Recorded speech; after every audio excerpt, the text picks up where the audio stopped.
ನಮಸ್ಕಾರ ಎಲ್ಲರಿಗೂ. ನಾನಿವತ್ತು ಕಡಲೆಬೇಳೆ ಚಟ್ನಿ ರಾ ಮ್ಯಾಂಗೋ ಹಾಕಿ ಹೆಂಗೆ ಮಾಡೋದು ತೋರಿಸ್ತೀನಿ. ರಾ ಮ್ಯಾಂಗೋ ಯೂಶ್ವಲಿ ಸೀಸ್ನಲ್ ಫ್ರೂಟ್ ಅಲ್ವಾ, ಸಮ್ಮರಲ್ಲಿ ಸಿಗುತ್ತೆ.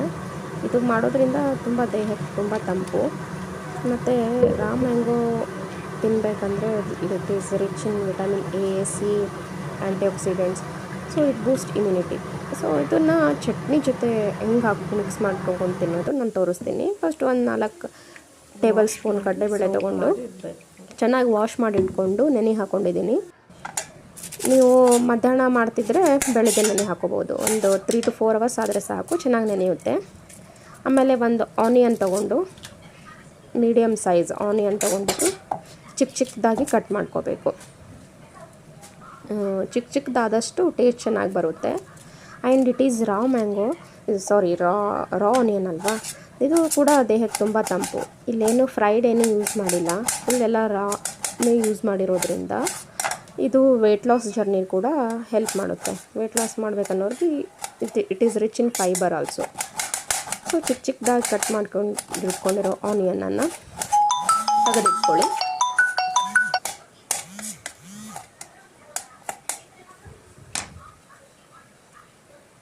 ಆಮೇಲೆ ಒಂದು ಮ್ಯಾಂಗೋ ತೊಗೊಳ್ಳಿ. ಚಿಕ್ಕ ಮ್ಯಾಂಗೋ ಆದರೆ ಒಂದು ಹಾಕ್ಬೋದು. ಇದು ದೊಡ್ಡದಾಗಿರೋದ್ರಿಂದ ಕಟ್ ಮಾಡಿ ಇಟ್ಕೊಂಡಿರೋ 1 ಪೀಸನ್ನು ಮಾತ್ರ ತೊಗೊಂಡಿದ್ದೀನಿ. ತೊಗೊಂಡ್ಬಿಟ್ಟು ಚಿಕ್ಕದಾಗಿ ಕಟ್ ಮಾಡ್ಕೋಬೇಕು. ಸಿಪ್ಪೆ ಸಹಿತ ಮಾಡಿಕೊಂಡ್ರೆ ಒಳ್ಳೆಯದು. ಎಲ್ಲ ಕೂಡ ಚೆನ್ನಾಗಿರುತ್ತೆ, ಅದರಲ್ಲೂ ವಿಟಮಿನ್ಸ್ ಇರುತ್ತೆ.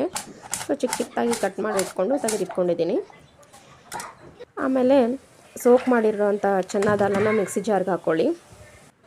ಅದಕ್ಕೆ 2 ಗ್ರೀನ್ ಚಿಲ್ಲಿ, ನಿಮ್ಗೆ ಖಾರ ಎಷ್ಟು ಬೇಕೋ ನೋಡ್ಕೊಂಡು ಹಾಕೋಬೋದು.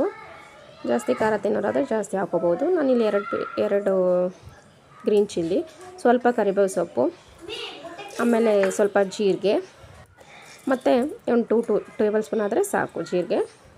ಆಮೇಲೆ ರುಚಿಗೆ ತಕ್ಕಷ್ಟು ಉಪ್ಪು, ಇದೆಲ್ಲ ಹಾಕ್ಕೊಂಡ್ಬಿಟ್ಟು ಲಾಸ್ಟಲ್ಲಿ ಕೊತ್ತಂಬರಿ ಸೊಪ್ಪನ್ನು ಹಾಕ್ಕೊಂಡಿದ್ದೀನಿ. ಕೊತ್ತಂಬರಿ ಸೊಪ್ಪು ಹಾಕ್ಕೊಂಡ್ರೆ ಚೆನ್ನಾಗಿ ಬರುತ್ತೆ ಫ್ಲೇವರು. ಆಮೇಲೆ ಕಟ್ ಮಾಡಿ ಇಟ್ಕೊಂಡಿರುವಂಥ ಮ್ಯಾಂಗೋ ಪೀಸನ್ನು ಹಾಕ್ಕೊಂಡು ಮಿಕ್ಸಿ ಮಾಡ್ಕೊಳ್ಳಿ.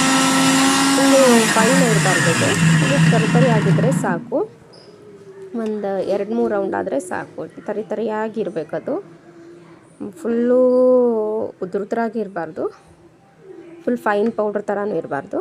ತರಿಯಾಗಿದ್ದರೆ ಸಾಕು. ನಾನು ತೋರಿಸ್ತೀನಿ ನೋಡಿ ಇವಾಗ ಅದು ಎಷ್ಟು ಇರಬೇಕಂತ. ಇಷ್ಟಾಗಿದೆ. ಇದನ್ನು ತೆಗೆದಿಟ್ಕೋಬೇಕು. ತೆಗೆದಿಟ್ಕೊಂಡು ಅದಕ್ಕೆ ಆನಿಯನ್ ಮಿಕ್ಸ್ ಮಾಡ್ಕೊಳ್ಳಿ. ಕಟ್ ಮಾಡಿ ಇಟ್ಕೊಳ್ಳೋಂಥ ಆನಿಯನನ್ನು ಜಸ್ಟ್ ಮಿಕ್ಸ್ ಮಾಡಿಕೊಂಡ್ರೆ ಸಾಕು. ಅದನ್ನು ಮತ್ತೆ ಏನು ಮಿಕ್ಸರ್ಗೆ ಹಾಕ್ಕೊಳ್ಳೋ ಅವಶ್ಯಕತೆ ಇಲ್ಲ. ಅದನ್ನು ಆಯಿತು ಮಿಕ್ಸ್ ಮಾಡಿಬಿಟ್ಟು ಮೇಲೆ ಒಂದು ಸ್ವಲ್ಪ ಕೊತ್ತಂಬರಿ ಸೊಪ್ಪು ಹಾಕಿಬಿಟ್ರೆ ರಾ ಮ್ಯಾಂಗೋ ಚಟ್ನಿ ರೆಡಿ.